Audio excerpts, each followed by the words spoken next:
Hello everyone and welcome to the South Australian Museum and Young Explorers. My name is Emma and today I'm going to take you on an adventure. But before we can begin, I have someone special inside my pouch. You might have met her before. Her name is Pinko and she lives at the museum and she knows lots of museum stories. But she's actually asleep at the moment and I'll need to wake her up. Wake up, Pinko. Let me have a look and see if she's awake. Oh, I think I can see some wiggling. Let me have a feel. Oh, hang on a minute. That's not Pinko. It's Pinko's teddy. But where's Pinko? Let's have another look. Come on out, Pinko. I can see one long furry ear. I can see a shiny brown eye. And I can see a sniffly wiggly nose. It's Pinko. Pinko is a bilby. Bilbies usually live in the bush, in burrows under the ground. But Pinko lives in the museum and she loves to come exploring with us. Now, Pinko is a special type of animal. She's what we call nocturnal, meaning when we're awake and exploring the museum, Pinko usually likes to be asleep in her pouch. But when we're asleep at night in our beds, maybe snoring, Pinko is awake and hopping around. Now, most living creatures need somewhere warm and safe to make a home. Some have cold homes. And today we are going to explore a whole lot of animal homes. I'm going to pop Pinko over here with her teddy so she's nice and comfortable. And I'm going to get out our first very small home. Here it is. This is a tiny nest for a very tiny bird. This nest is made up of some feathers and some leaves and even a tiny bit of string that's been found. Now, I'm wondering if you can make a little tiny bird's nest with your hands. I've got a rhyme about some homes. Here is a nest for a magpie. Here is a hive for some bees. Can you make some bees? Bzzz. Here is a burrow for a bilby. Let's be Pinko. Hop, hop, hop, hop, hop, hop, hop. And here is a home for me. Shall we do it again? Can you make another nest for a magpie? Here is a nest for a magpie. Here is a hive for some bees. Bzzz. Here is a burrow for a bilby. Hop, hop, hop, hop, hop. And here is a home for me. So we've looked at a tiny nest. Let's have another look at a different type of home. Oh, I wonder if you've seen one of these before. This is a wasp nest. So this has been built out of little bits of bark that have been chewed up and helped to make the nest. Now, a wasp nest like this is a little bit like a beehive, but without the honey. You can see all these little holes in it. That's where the babies hatch out of. But I have a different wasp nest to show you. Let me get it out. It might be a little bit surprising. It looks a bit like a stick. But on this stick is a home for a special type of wasp called a gall wasp.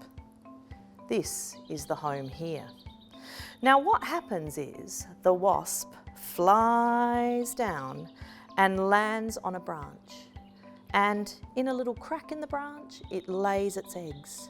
Now, the tree doesn't like this very much, and so it grows around it and creates this, which we call a gall. It creates a home for the wasp, and inside there, that little egg grows until, well, first it turns into a larvae, like this, not this big. We've zoomed in so you can see what it looks like up close. And then it hatches into a gall wasp. Now, you might see galls sometimes on your fruit trees, particularly your citrus trees. That's a special type of gall wasp called a citrus wasp. You'll see little funny lumps on the tree. So the wasps get the tree to help make a home for it. All right, a different type of home now. Let's have a look. This here is a shell. It's a very big shell, but it is a shell. This one's called a Baylor Shell. And I'm wondering if you know what type of creature might have lived in this. Let me help you. I'm going to make the animal with my hand. That's right. It's actually a sea snail, a very, very big sea snail. Can you make a shell with one hand and the foot of a sea snail with your other, and it along the bottom of the sea? Let me show you a sea snail. Look at that. Something else that lives in a shell, a different type of shell this time. It's a very small shell compared to our Baylor. I wonder what sort of creature once had this as its home. Shall I show you?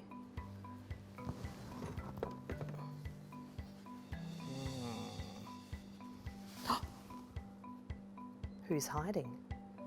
Hello, come on out.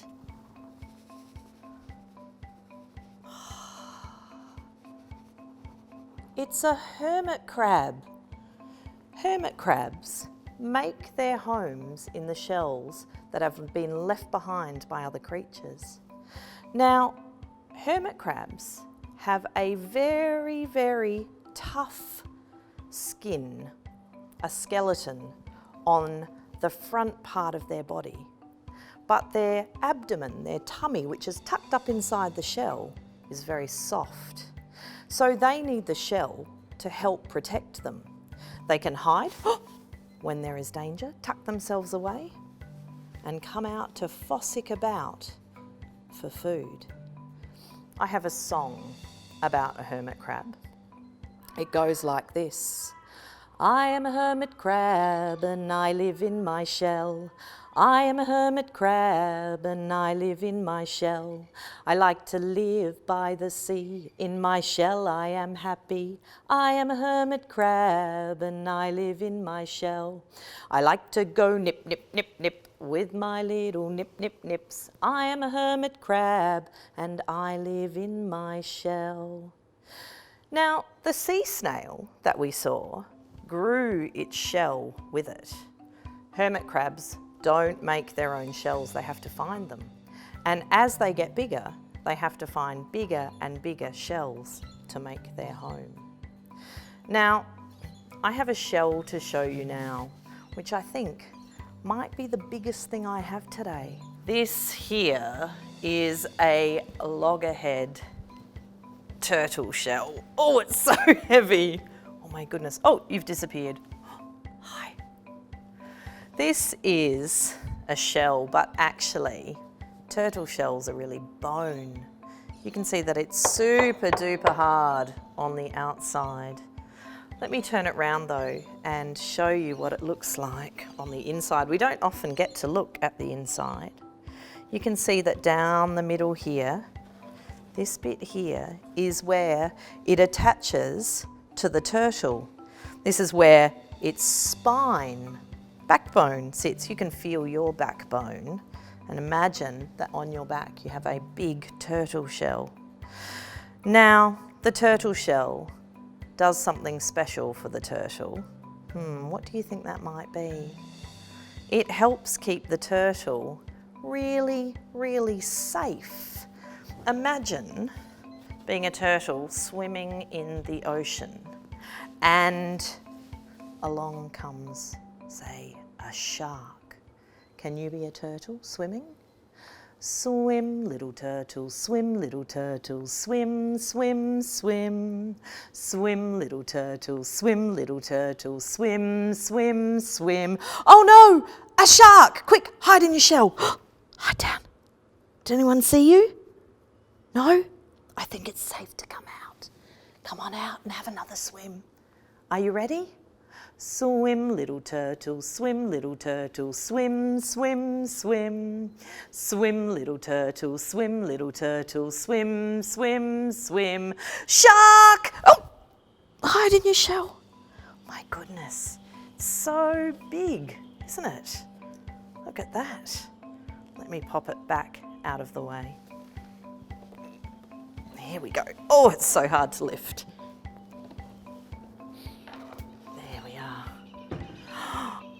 I have one final home to share with you before I go today. This one is another nest, but it's a different nest to the one that you saw earlier, the tiny nest.